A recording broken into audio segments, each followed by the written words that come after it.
છે સ્ટેટના પ્રભારી રહી ચૂક્યા છે અકોટા વિધાનસભાના, અને અકોટા વિધાનસભાથી આમ આદમી પાર્ટીના ઉમેદવાર રહી ચૂક્યા છે.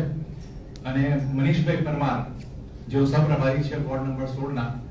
આ તમામ મિત્રો આજે કોંગ્રેસ પાર્ટીમાં તિરંગો ખેસ પહેરીને જોડી રહ્યા છે. ત્યારે હું વિનંતી કરું છું તમામ મિત્રોને કે પ્રમુખ સાહેબ એમના હાથેથી કોંગ્રેસ પાર્ટીમાં સ્વાગત કરશે.